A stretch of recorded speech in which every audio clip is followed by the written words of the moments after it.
Welcome to Drone Brothers Radio, where we explore the crossroads of drone innovation and the construction industry.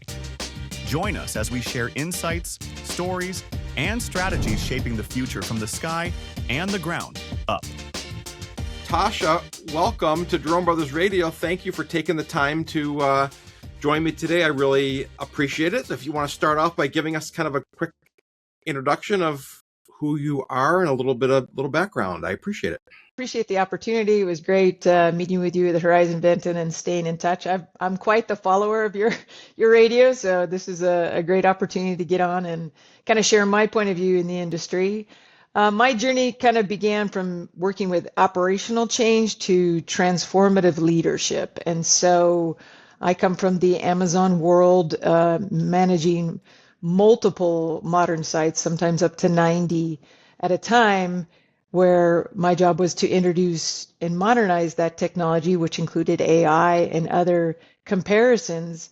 While I was doing most of that, what I realized, though, is that most of the bottleneck was coming from what we just kind of in the construction industry take for granted. But you have layover creep, you have trash, in certain sections you can't move through, and humans learn to adapt to work around those things. We move around them, we change our path line, we do things like that. But when you want to introduce AI, robots, and technology of automation, you have to really start to change the way your organization works, and your operational excellence has to change. And that is some of the hardest parts of transformation, I believe, that you have to go through. So you're introducing new visibility, new data, new decision velocities, and that changes how people work and sometimes how power flows. So in an organization like Amazon, that's huge changes. So my work really became more working with leadership adoption in AI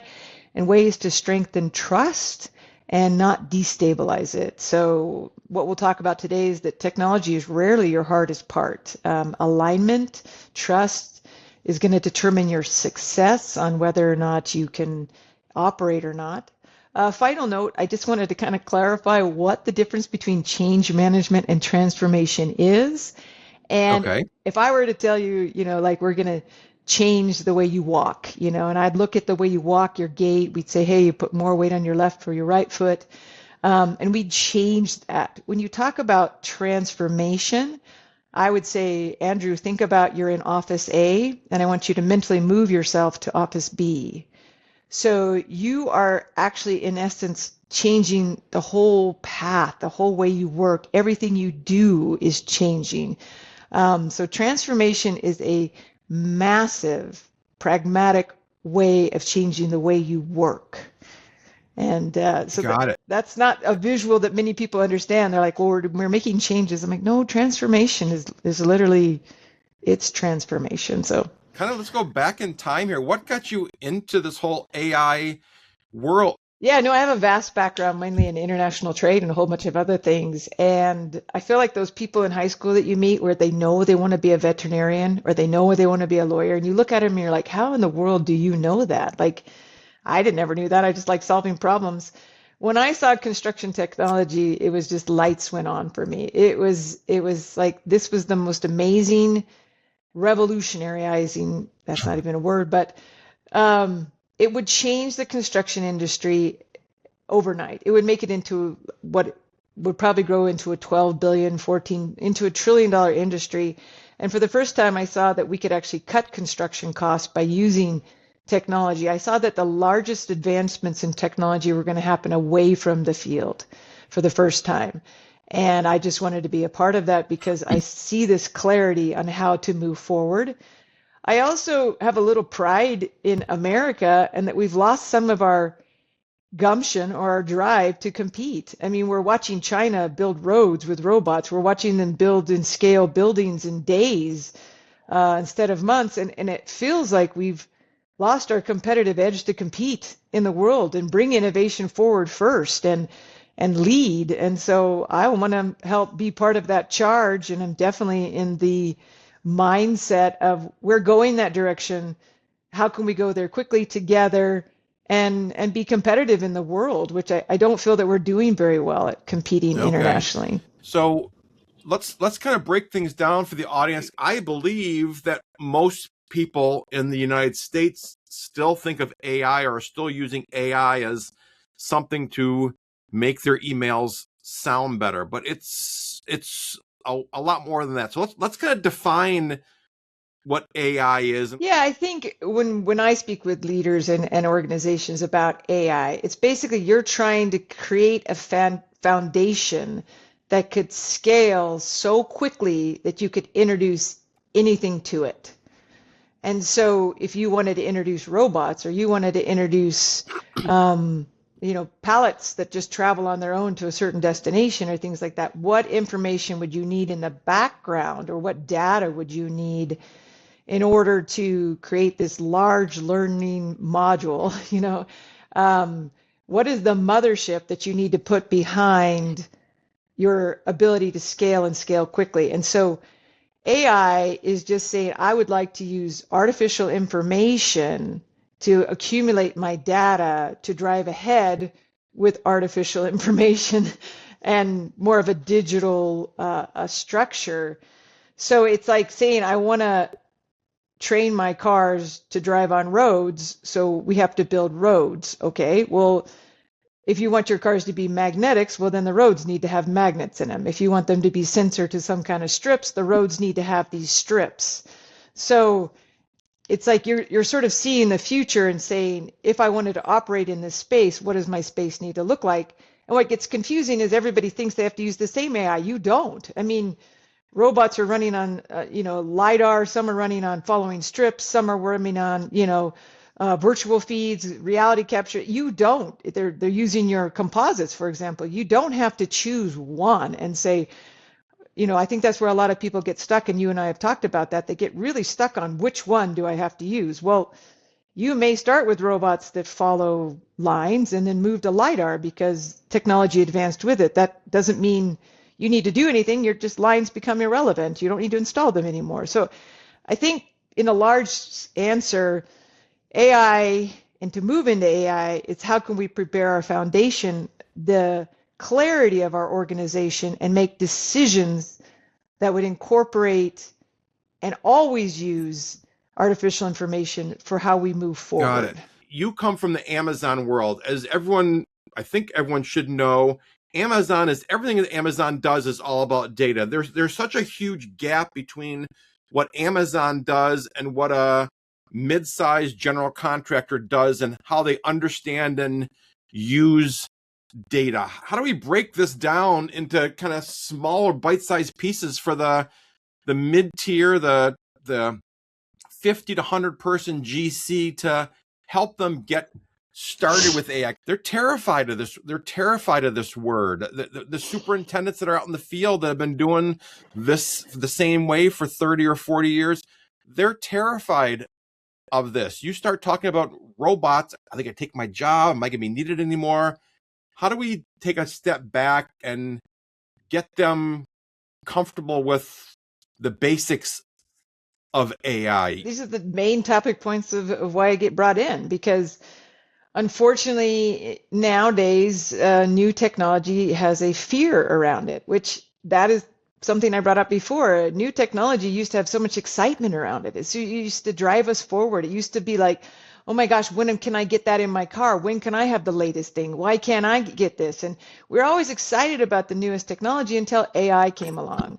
And then something about AI has caused a fear of loss. And the Industrial Revolution didn't seem to cause this kind of fear. The .com didn't seem to cause this kind of fear. But AI, maybe it's our movies, or I don't know what's happening, but they start very uncomfortable conversations because they show transparency. They show where the delay is happening. They show exactly it's absolute transparency on, well, the reason this is not working is because of this. And it shows exactly it's because the scheduling delay, or there's this bottleneck, or it may be this person, and those are uncomfortable situations. It's the matter of how leadership handles those conversations. Are we using them to learn and excel and change and get better? Or are we causing blame?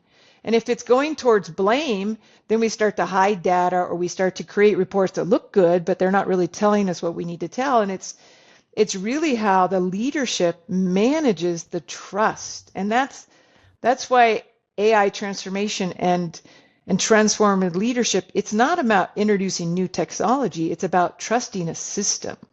And if you're exposing to your employees the financial gains, they're understanding the ROIs, that if we use this, we minimize that, we use this. So, it used to take 4 people to lay down, just tape in a building. And now it could be 1 robot overnight. Now, it doesn't mean those 4 people lose their jobs by any means. It now means that 4 people can be in 4 different locations, and we can speed up our technology.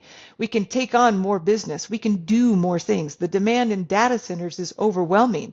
Imagine if you could take a team of 20 and duplicate them out and take their remedial task away from them, cleaning the floor, laying down tape, picking up trash. I mean, these are things that we could easily give away.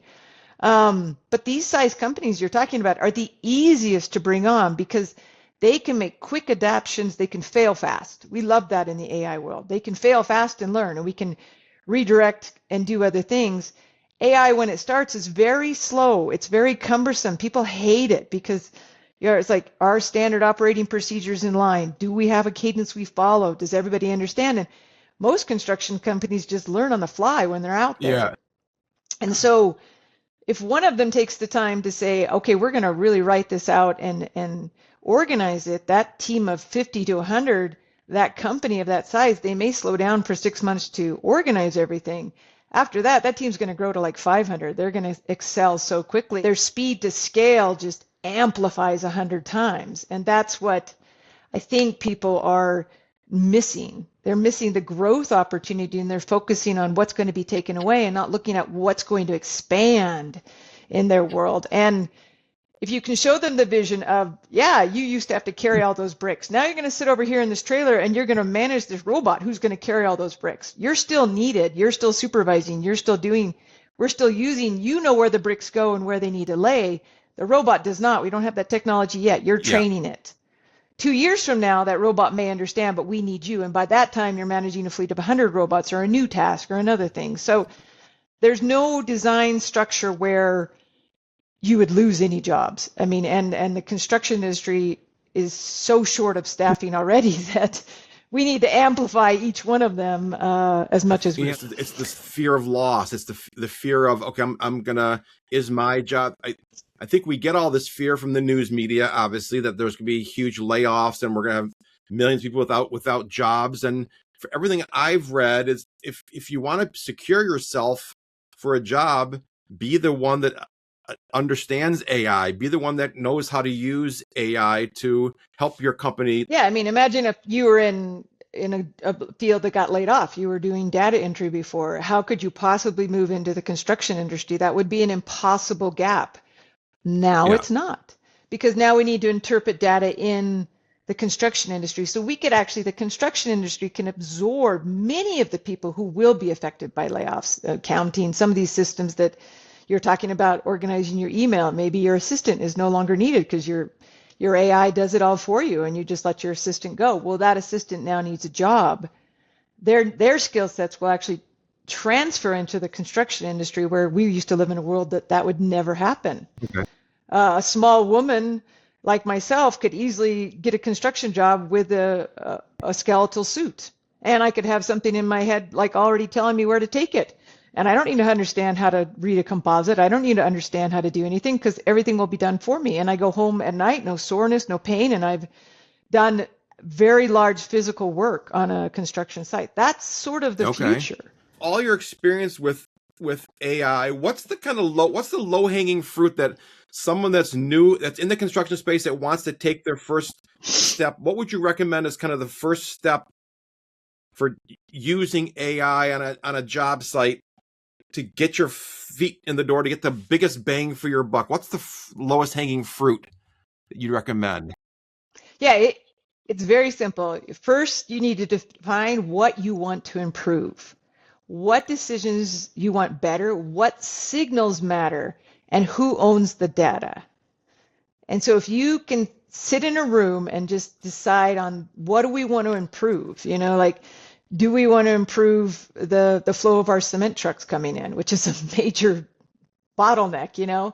If that's the one thing we want to improve, then that's where we start. We start with one small element inside your massive construction, and we identify signals and we identify information. We do a little bit of governance on it. We understand the data that we're feeding in on that one element.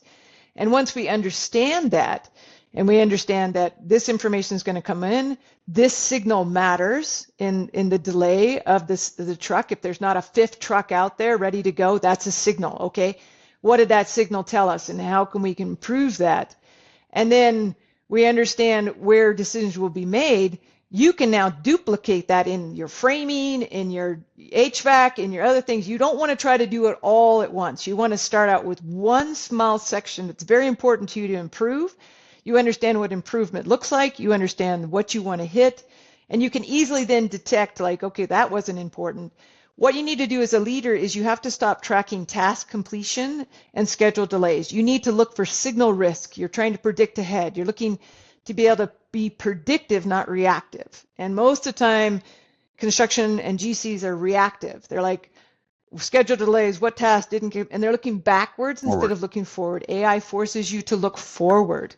And so how do we not want to have these delays on our necks with these cement delivery trucks? Is it the vendor? Is it this? And they will quickly see through AI data interpretation, because you can ask it to look at the data in a different way. It's like, well, okay, if we looked at it as the vendor was the problem, what data do we know? And AI quickly interprets this vendor tendency to have a 45-minute delay. They tend to overbook their cement deliveries. They don't, understand traffic, blah, blah, blah.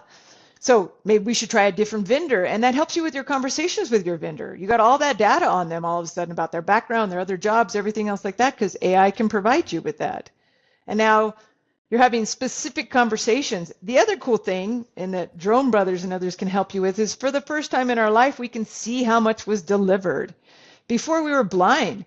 I mean, you're ordering cement trucks, you're ordering supplies. Did you actually get that? Do you know if you got that? With drones now and a simple flyover and scales, and we understand that we ordered this much was delivered, pay the person. Inventory and live deliveries could be immediate if you're using drones. If you have a company like yours, and people say, I only want to fly by once a week, I'd be like, oh my God, every day, every hour, I want to fly by, because now my inventory control is done, my delivery schedule, I can see things that I could never see before. I can see the distance people are walking. The amount of information that's available to you on a construction site that would save you millions of dollars would easily cover the cost of a almost hourly drone fly.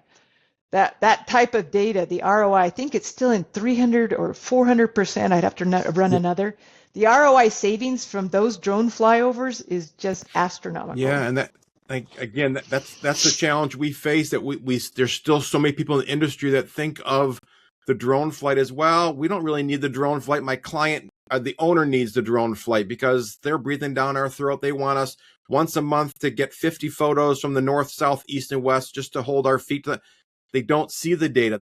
What's a mistake that you see leaders consistently make when they think simply rolling out a tool kind of equals adoption? Because everyone comes with a flashy, the shiny object this month in the field. Oh God, the boss is coming with another shiny object he wants us to use. So what are some of the mistakes that you see happening when they roll out?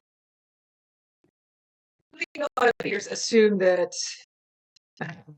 deployment equals adoption, and that's just, it's not true. You can install software across 100 sites a week, but adoption is a behavioral change, and behavior takes a leadership model. So if the leadership is not using the data, then it's just irrelevant. Like, you can have as many, like, you can employ open space across 90 sites, and you can have a ton of captures, but if no one is actually using the data, no leader is bringing it into their rhythm of business each week, or even referring to it on the dashboard, then you have useless. You don't have adoption. And so it's really going to be from the leadership down, asking, well, where is that capture? Why is this happening? What is this information? I've seen this pile now 3 times a week. Why is this not being taken care of? That adoption is going to come from the leadership model. And that's where I think there's a lot of that reverse in and understanding that, well, I've given you this new shiny tool, go use it, go figure out its benefits, but the leadership doesn't really care about it. And that's where you're going to just be like, well, they don't really care about it, so I don't really need to use it. Adoption comes when you have arguments in meetings. Adoption comes when everybody's yelling about the data. It's like, well, that's not correct. That's not this. I mean, when people become quiet, you have no adoption. Collecting the data is a challenge. So that's where eventually these robot dogs, the drone in the box. I mean, I've been in trailers where the superintendent has literally said, I'm not walking around with a 360 camera on my hard hat. I don't have time for that. Go get the intern to do this. So that the camera ends up sitting on the desk and it doesn't even get captured. How do we get over that hurdle of assigning to make sure the data gets captured? How do we get over that hurdle, which is so prevalent? Well, these are my pain points. This is like the biggest pain point. And Drone Deploy is one of the companies that has answered that pain point. I don't want to speak on their behalf, but I do believe they're like only even releasing or doing contracts where you either have the dog or the drone, because you can't do comparative data if you don't have the same data each week. And so the benefits of the drone pass, as you know, they're going and flying that same pass. So I can tell an AI data model, I can use actual AI, ChatGPT, any one of them, or even, Drone Deploy's interpretation of this data to actually compare how much of my progress is done. Well, you can't do progress AI if you don't have the same capture. So all these other great technology features come from having comparative data. So people are like, well, will it tell me how much of my building is done, or how much, if we're tracking to schedule? Yes, it will, if you give it the same data points each week to track. And that's where you have that conversation of like, well, I'm not going to do this. There is an emerging market for operational partners who specialize in preparing and maintaining AI ready jobs. This is coming on the market now, where it's going to be a great investment, where specialty teams will actually come in and do those captures for you. They're going to, have your site get ready for AI. Maybe there's drop zones that need to be a certain way where a drone could pick up something and move it, or a robot could move it. That's going to require kind of a team coming and prepping that and getting that ready. But the ROI on that is going to be huge, because those are the type of team that are going out there and gathering the data for you. They're kind of building that structure information. So it's something you're probably going to include in your GC playbook in the future, is an AI preparing team that just really comes and does the captures for you, gets all that information for you, so you can sleep at night and just know that, yes, I have the same data it's comparing. And that team could possibly almost create you a dashboard that just says, here's the information, here's the data, and then your team is saying, well, I want to look at these signals. It reduces a little bit of the load, so you can see the market shifting. And I think that's what makes Drone Deploy very competitive. That's what makes your company very competitive, is the consistency in the data is guaranteed.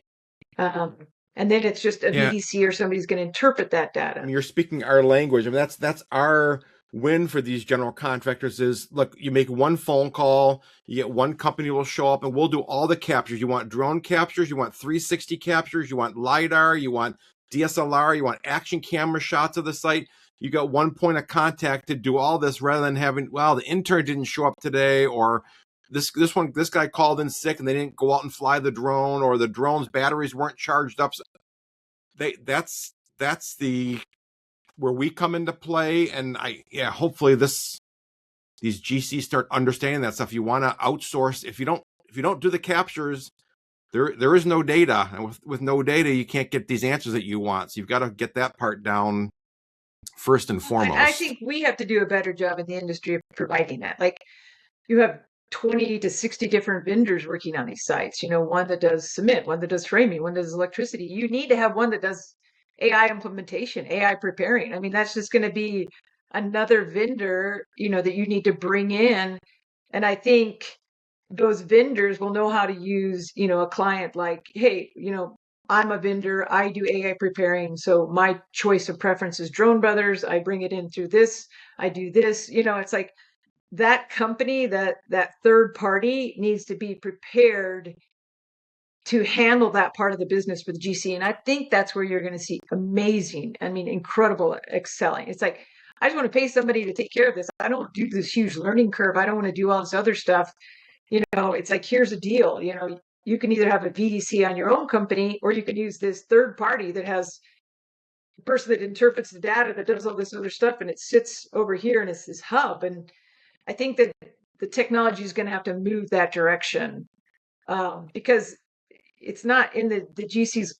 The GC, well, he's like, he understands cement a little bit, but he doesn't understand all the details of cement. He doesn't understand, like, he has a cement team that does that. Why doesn't he have an AI team, or she? Why don't they have an AI team that does all that? And there should be teams out there. And I think they're forming now. I know companies that are creating these types of, especially even the robotics team don't want to go out there and do the workstation and do this. They just want to come assemble the robots. They don't want to do all the other crap. So I think Yeah. there's teams in the market that are saying, we want to do all the other crap and we'll do it for you. We'll set it up. And because they're using AI to do it, they can do it extremely fast. Got it. So let's talk about that. So there is so much data coming from so many sources. What advice do you have for kind of organizing that data? Because you have so many vendors and so many different tools that are available, how do we get the data kind of to one single source of truth? I think it's simplicity and clarity. You have to bring it back to that clarity. And I think you'd mentioned before, I just want 50 photos. Okay. What do those 50 photos tell you? What is most important to you? And you're going to start that conversation with them. It's like, well, I just need to see that walls are coming up and it's going this way. So what is that telling you? Progress? Progress is the most important thing, that you're tracking the time, and so you're going to start to narrow down with the owner or the GC, what is most important to them. And that's the first thing you put on that dashboard. That's the first thing, maybe the only thing you see on that dashboard, is that we've got all this data and it's telling us this, and this is the most important milestone to you. So there it is. And that one thing goes on the dashboard. Then they get excited. Then they're like, okay, that's really cool. I can see that. Could I see that for maybe these 3 vendors in turn? Yes. Okay. Let's go look at these 3 vendors. And we're going to give you that. That's why it starts out slow, because the owner themselves don't always know what they want to see from the data. They don't always know. They've always been fed data. They've always been told, like, here's these reports. And half the time they're just like, does that mean I got to pay more money or pay less money? They don't really listen to the data that's coming to them. So when you ask that person to build them a dashboard from AI, what do they want to see? They don't always know. And that's not really a hindrance. It just starts a really good probing conversation. And you have to start out small. I think most people hear AI and it's overwhelming. They're like going to get a dashboard with 50 things on it that's going to spit out and tell them how to do their job. No, it's not necessarily going to do that. You're catering, this. And I'm sure you see it in your industry. It's like, well, if I can have 600 flyovers, why don't I just have 600? Well, let's narrow it down to, like, what do you actually want to see? And let me give you that first, right? Let me show you 6 flights and you can see the quality of data you're getting. And then you tell me what you want to expand on. But there's no way you just go out there and fly 600, because you're just like, well, I'm taking a lot of your money, but you're not going to get any more clarity than you would from these 20 flights, for example. I think the owner drives a lot of this. So from the owner's perspective, it's kind of that saying, the owner, you don't know what you don't know. I mean, the reason the owners came up with, we need 50 shots from the 4 corners, that's all they were ever taught, or that's all they were ever exposed to. So what advice would you give to a owner of things they should be looking for, of data points that they should be looking at to make their jobs easier? Yeah, no, I mean, that's where what I started to look at was custom quotes. I started with custom quotes. When we send out a custom quote, it's like we send our composite to somebody, a vendor, and they're going to quote us how much material is needed. We're going to blindly pay for it, and then we're not really going to check to see if all that material came or all that. And that to me was just like illogical, So it's like, what if we did, what if we scanned the composite and sent to them how much we needed, versus them doing a custom quote and telling us? How would that change? And so I worked with an incredible team, and you're saying data, but we also have at our fingertips AWS and some of the greatest technology available, that if I request, hey, can you scan over this composite and tell me how much railene I need or how much this I need or whatever, it does it for me. And so that's one of the joys of working at Amazon and working there was just that we did have that at our fingertips. So it's a two-way street kind of there, that you have both those. But as the data would come in, you just want to kind of say, this is going to be difficult conversations between owners and GCs, because now the owner can say, well, if I'm paying for all this, I want to know, did I get it? Did I get it delivered?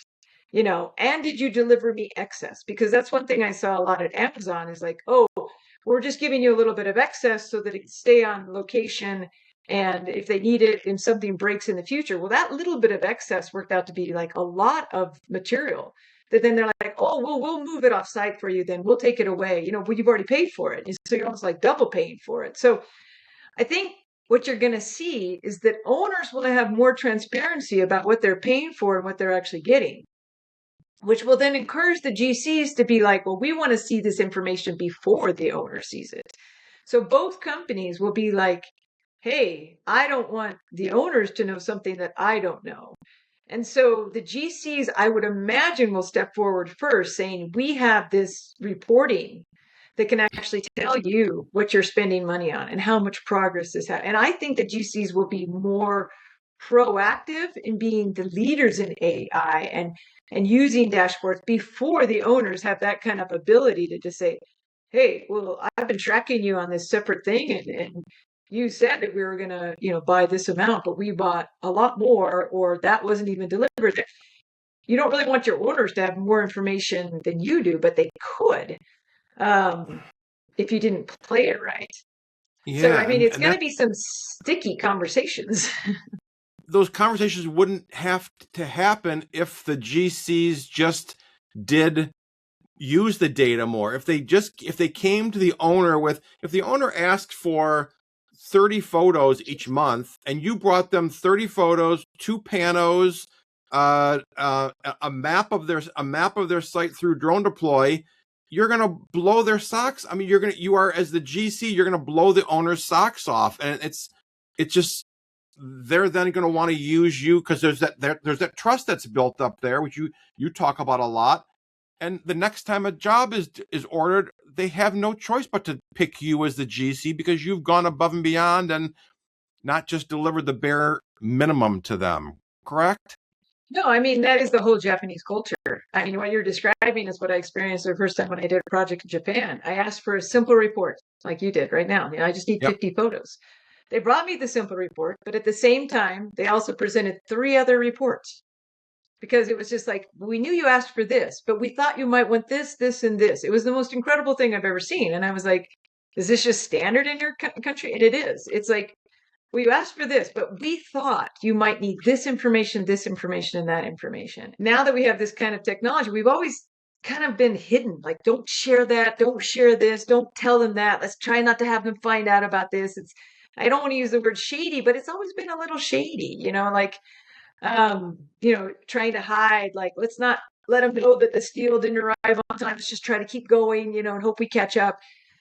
With AI, it's not going to become very transparent, but that can also be just a gift. It's like, this has happened because of this delay. We've already shifted over here. We're going to work on this section first so we can stay on track. So that everything's going to come back together. It's all going to line up. And now you're being transparent because you're using the data. You're having delays, but you have this new data that says the AI could actually say, because of this delay and this team and not arriving at time, you can now go over and work on stage 3 and start that earlier so that you catch up and stay on your same milestones and your same time. Build Dots has incredible, progress tracking their information to say, this crew is delayed, use this other thing. That it's just not a second is lost on time or scheduling. And you have that ability now to do that versus everybody coming into a room on a whiteboard and everything else like that, trying to figure out how they can get back on time. AI and information, this data you're talking about is just sitting right there, that just says, as you're doing a flight, well, we do have, this material has already arrived. Could we install that now? And AI and Progressive would already be telling you that. It's just like, you have a 60% delay over here, but this other material has arrived early. You can bring in that, or they could actually schedule that team to come in for you. The simplicity when you start to use it, it's amazing. Nobody even has to call. It'll just like generate a request to say, this material, could you move your team in sooner? And they say no, the AI interprets that, moves to the next team. It's like incredibly Yeah. fast progress. It's business 101. It's all about be proactive, be proactive with this technology. And like you said, give it to the owner before they even ask for it. As an owner in GC, your biggest thing is determining risk. And so those are hard conversations, because what AI might bring up as a risk, you didn't determine, or you wouldn't have determined as a risk. It's very interesting to see what an AI generated dashboard using progressive AI, using, drone flyover data predicts as a risk. And that's, to me, it's been absolutely fascinating. Like things you wouldn't have even looked at. It's determining that you have a huge risk coming down the pipeline if you don't take care of this now. And I think as an owner and as a GC, that is just so relaxing. Your mental cognitive stress has just gone down, because it's providing this data to you, just saying, hey, you might want to look at this, you might want to look at this. And so you don't have to like sit there and think of, what did I not look at? What am I missing? What am I missing? That incredible strain that you don't realize how much stress that is. When that's taken away and you're just looking at things going, oh, you're right, that could be a possibility, but this could be a bigger one. So what if I move these two things around, run that scenario again? Okay, I like that.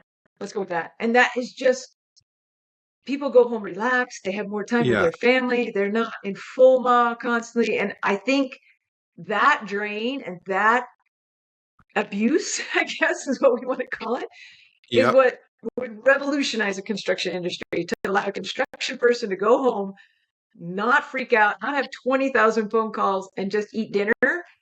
I think you've just saved the industry. Who should be the person driving this adoption at a general contractor? If you're a 50-person GC, who should take ownership of this to make sure that this spreads through the company, that everyone's getting what they need? Who should this fall on that should own this? Yeah, I mean, the GC has to own it. The managing owning partner, the president, has to own it, because it will, like we talked about earlier, the adoption will fail. It's not from the top down. And so when they say they start, the GC starts with one thing they want to improve, and they're just like, this is the one thing we want to improve. And they see what team that will impact. That's when they can assign who owns what part of the data. Then who's going to interpret the data may be the VDC, usually in an organization. So the inputting of like, how are we going to capture this data? How are we even going to get this data? It's like, are we going to use drone deploy? Are we going to use a third-party vendor? Are we going to use, what are we going to do? How are we even getting the data to know that we're getting good, consistent data? And what data do we want to know? And the simplest things you're going to have to solve is just like, it's going to be dumb things. If we're like back to our cement thing, why do we have delays in the cement? Because there was nobody at the gate while the guy went to lunch. So you have an hour delay.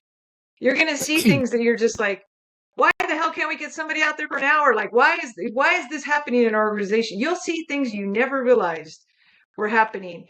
And so at the point that those are seen, it's like, who owns that? Well, the crew guy that's over the guy that's going to lunch owns that. And so different owners of like data as it comes in is going to go out to different parts of it, where the GC is really going to have to be very hands-on on the first build. And as the data comes in, then his team or their team will understand what is important, what are we deciding on, what do we want to improve, and then delegation can be given to a certain group or a certain person within that group. So somebody within pre-con is now interpreting the data to prevent that from happening on another one. Somebody from scheduling is interpreting this part of the data to help prevent that from future risk, is what we're looking for. Not blame, not what has happened in the past, not task oriented. It's like, what can we do to be better? In the olden days, I came from the automotive industry many years ago, and car dealerships had the new car department, the used car department, the finance department, and the body shop. And when the internet first came out 30 years ago, we were helping dealerships with their internet department. And I pitched to them, if you guys want to be successful, at some point in time, you're going to have an internet department. The finance, new car, used cars, and internet. It's almost like these GCs have to have a AI department. When you walk into a GC's office, you walk up and you down the hallway, there's a plaque on the person's, oh, there's Susie Smith. What's her title? Oh, she's AI manager. It's almost to the point that GCs have to have a person that's going to own this, that's going to be the one interpreting this stuff, making suggestions of what AI do we use? Do we use ChatGPT? Do we use Claude? Do we use Perplexity? Okay, she'll help you figure that out. What drone capture software do we use? What 360 software do we use? And then all this data comes into her office or his office, and then they have to start interpreting it to then feed those interpretations to the safety team, to the pre-con team, to the PMs, to the soups. We have to have an AI department within every one of these GCs of which to launch from. Does that make sense? No, it does. And I think they're going to be called like data analysis departments, but you have to empower the data analysis person to be the owner of that data and make decisions, because that's where you're going to have a huge bottleneck, is that the information is coming in and the person's like, well, I don't know. I got to go ask somebody. And it's just going to stall there forever, And so if they're given, and that's where they're just usually given too much too soon. And so if the data person, once again, has that low hanging fruit and they're just like, okay, we're going to try this one thing. These are the decisions I made. This is the data I had, and this is what I did with it. The GC goes, okay, that's correct. You did great. Do that again. And they do it again. And that's where we have what we call a person in the loop or a human in the loop when you do AI. You have to go through and try something, check it, try something, check it, try something, check it. And you keep this person in the loop. And then you have to tell the AI to remove the person in the loop for the algorithm to work. So there's 3 or 4 steps when you start setting up AI that you have to keep barriers in place so it doesn't do anything, too risky, and kind of guides and understands you. Then you have to remember to remove those barriers so that it does that and it starts to work and do these things. So like we talked before, what do you want to get? Who owns the data? Who's going to make the decisions? Because you have to have an owner of that data as it comes in.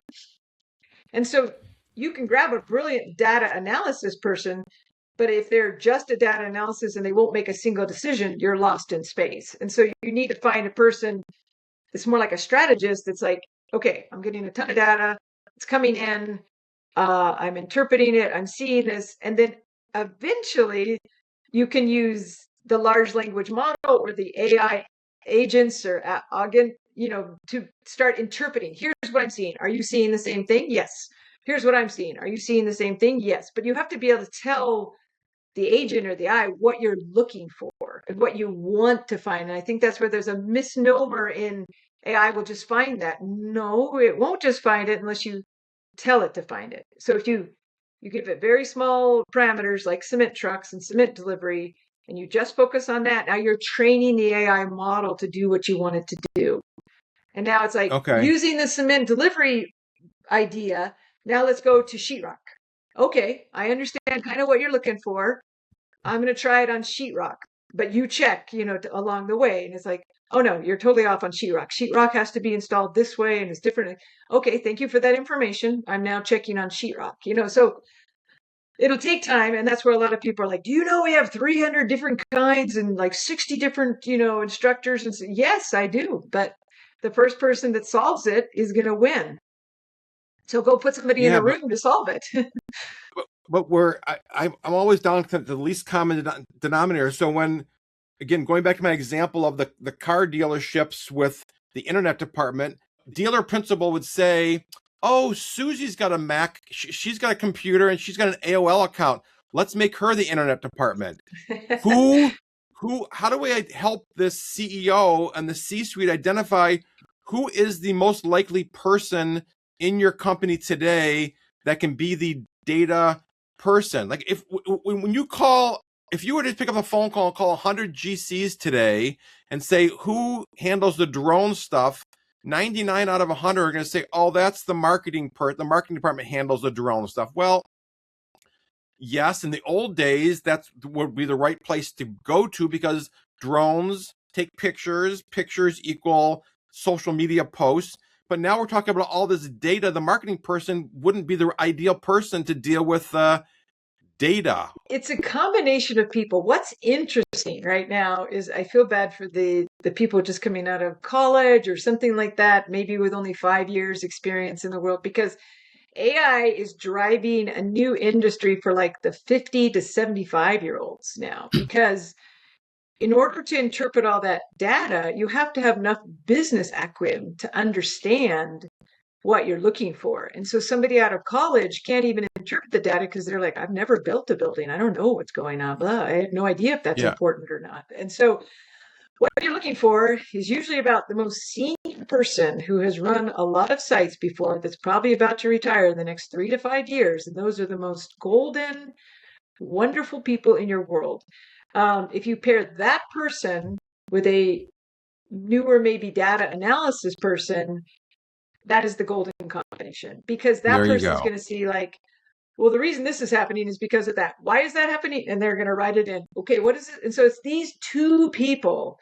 So there are these people, and we're getting nervous about how long they're going to stay in the industry. But if you sleep well at night because Bob is on site, Bob is now needing to leave site and go sit in the room and be the person that interprets all the data that comes in, because they're like, oh yeah, that guy's always late. This person doesn't happen here. This is why this is, oh, we've got rain. That's going to slow us down by 3 days. That information, that vital information that person knows is, I mean, I would give the person royalties for the rest of their retirement if they would just, for the next 2 to 3 years, help us capture and understand our industry.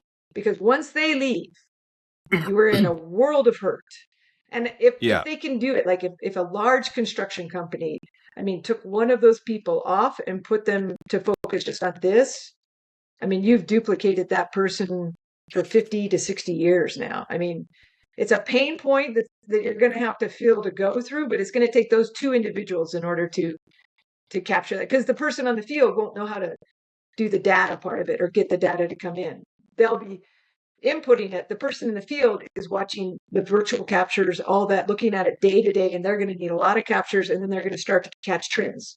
They're going to start to catch themes. They're going to start to, and I think that's the roadmap that my team can help prepare. I mean, that's what I'm working on with the companies I work for. Is mainly a playbook. We've talked about this before. This is the person you're going to need. This is what you need to focus on. Here's your first pilot example. Get that done. Set up this next pilot example. Ask Bob these questions. Get this information. Don't overwhelm them. Go with this first. Use this capture feature. I think there needs to be a playbook, like you're alluding to, because it's like, where do we even start? What do we even do? Okay, I got Bob and I got this person. Now what do I do? And what data am I capturing? So that's where it's just like, if you're, doing a large construction site outside, you're going to use a drone deploy. I mean, you really need the virtual captures, and then you have the robotic dog that can go inside. If you're already inside, or you're more of an interior designer, you do retrofits or things like that. You have Cubics, you have Open Space, you have Drone Deploy, you have a variety of other ones to use, based upon your needs and captures. And you might be using one of these AI preparing teams to come in and do the captures for you, so because you don't want the pain points of being like, well, Bob needs this information, but you're terrible at capturing, it's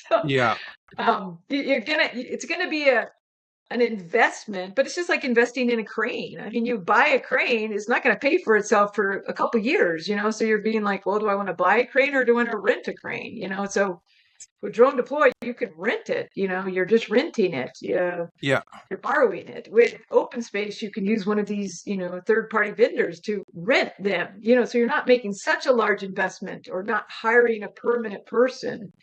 And maybe some of these, third party will also have that data analysis person that can sit with Bob. It's like, okay, we can provide you the captures, we can provide you the data analysis, you just give us Bob, and I see the future kind of moving towards that. Yeah, I love that. I love that concept of pairing the most senior guy, a guy that's got 30 years experience, that knows the ins and outs, pairing them up with a data analysis person, and then using AI wraps around all that, because now we're getting everything out of Bob's brain into AI to help the future generations, and this data.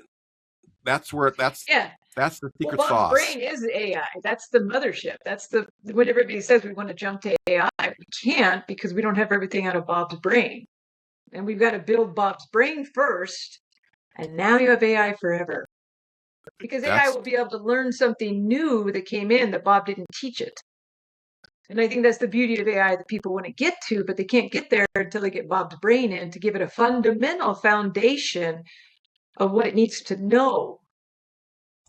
So we're gonna have to have a whole separate episode just on what tools can we sound. This sounds like This sounds like a Frankenstein movie that we're taking this. We're building this monster. Andy and Tasha are building this AI monster. We're programming this brain, but there are tools out there today that could that Bob could do a brain dump into to start feeding, and that's where AI becomes the win. The beauty of it is they're going to see things like, well, this is a waste of time. We don't even need a person at the gate. Why don't we just use like a scanner with like passes or facial recognition or truck recognition? Like anybody that wants to deliver to us, they have to put this on their truck so it scans it in. I mean, they're going to see things that like, these are repetitive tasks we could just get rid of right now. Why are we doing this? This could be simply handled by, a scan or something. And they're just going to be like, oh, this inventory could be read by AI as it's being unloaded from the truck. It can see that this is a pallet that's scanned from this and UPC codes on the outside, and it scans all the way around it and finds it. And so the discovery and the beauty of Bob's brain is even while he's talking to the data person, he'll be going, now that we don't even need to do that anymore. And he'll have so many suggestions to his own GC as he sits in that room just going, we do some of the dumbest things now that I've seen it from an aerial point of view and what we've been doing, and I'm watching progress happen. At this laydown, we could be moving this over here. This needs to be moved over there. Why are we putting this here? His brain and that capture will build, a future site that just is like so like well designed. And then that's when you see robots come in, because Bob has already like said, oh no, this long lead stuff, it goes in the back. This fast stuff comes in here. Don't jam up this section. We can get so much more done if we just go this way. And that's the beauty of what we need to capture in the next couple of years. And that is what's getting scary that we're going to run out of, because those people will retire soon. I'm going to end it on that. That's a high note right there. That's where this take the senior most person in the company with all this experience and do a brain download for that's your AI to build for the future generations all this knowledge. So before we leave, any other advice you want to kind of leave to general contractors with regarding to modernizing and building? It's going to be painstaking. I mean, it's going to be, nobody's going to want to, it's the kind of work nobody wants to do, but once we do it, but I love the GC's ambition when they're like, well, we need to build a data center that's never been built before. They're like, we're on it. We can do it. We have no idea how we're going to do it, but they're all excited and they'll go do it. Because it's a big challenge and no one's done it before. Well, if anyone could think of AI in that same setting, it's like, it is a huge challenge. Nobody's done it before, but the glory and the flip side, once it's done, will be, you would just lead in the industry. Yeah. Perfect. You'll change, you'll revolutionize the industry. And that's where there will be some companies, probably companies now working on it, I would imagine. My biggest fear in this world is you got these GCs that have been around since the 1800s and the 1900s that have been doing stuff and they're successful. You don't have a 100-year or 120-year lifespan, but Kmart was around for an awful long time, as was Sears. And if you don't take this AI stuff seriously, and again, it's not AI cleaned up my emails so they sounded more polished, you're going to get, I don't want you to become the next Kmart. Yeah, to your point, those small teams of 50 to 100, they'll be able to scale so quickly because they're just working on one project and they're just working on small, scenarios inside of that one project. But they'll be able to figure it out. Then they'll have a bigger project. They'll be able to figure that out, and then they'll be unstoppable. Well, this was very, very helpful and very informative, and I appreciate you taking the time to do this. Yeah, no, this is fun. I always enjoy chatting with you.